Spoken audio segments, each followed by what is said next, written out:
बेटी हर अपन मई हर आए हैं, आपन मई हर आए हैं, आपन मई हर आए हैं, आपन मई हर आए हैं, आपन मई हर आए हैं। लइकापन के संगी जहुरिया संग माया बगराए हैं, संगे माया बगराए हैं, संगे माया बगराए हैं, संगे माया बगराए हैं, संगे माया बगराए हैं। दू दिन के तीजा तिहार, दू दिन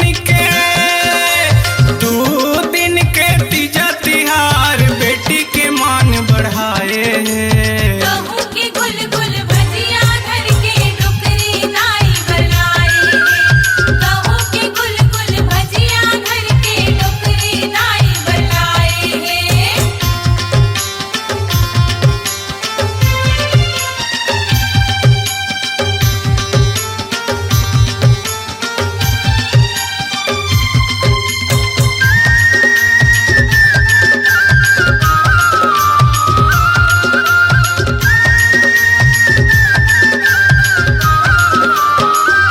तीजा उपास रही दीदी हर भाटों की उम्र बढ़ाए बर, भाटों की उम्र बढ़ाए बर, भाटों की उम्र बढ़ाए बर, भाटों की उम्र बढ़ाए बर, भाटों की उम्र बढ़ाए बर।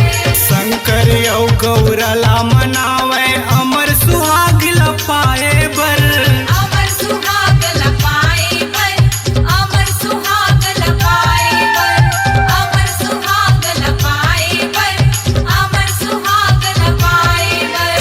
घुंघुर धूप के होम जलावे, घुंघुर धूप के होम जलावे नरियर पान चढ़ाए। कहूँ कि गुल गुल भजिया धर के डोकरी नाई बनाए हैं, कहूँ कि गुल गुल भजिया धर के डोकरी नाई बनाए हैं।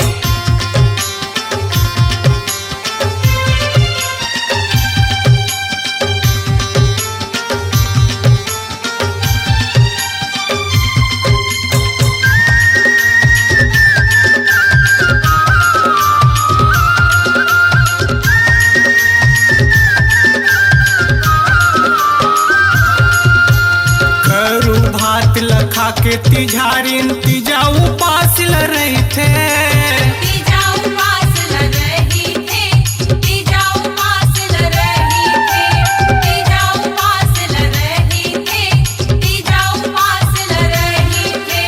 होत बिहनिया सज संवर के लुगरा नवा पहिर थे, लुगरा नवा पहिर थे, लुगरा नवा पहिर थे, लुगरा नवा पहिर थे, लुगरा नवा पहिर थे।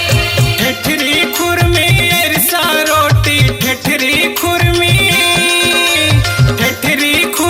एरसा रोटी पेट भरापन खाए हैं। कहूँ कि गुल गुल भजिया धर के डोकरी नाई बनाए हैं, कहूँ कि गुल गुल भजिया धर के डोकरी नाई बनाए हैं।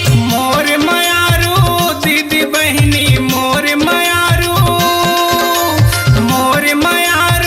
दीदी बहिनी तीजा मनाए बर आए हैं। कहूँ कि गुल गुल भजिया धर के डोकरी नाई बनाए हैं, गहूँ के गुल गुल भजिया धर के डोकरी दाई बरलाए हैं।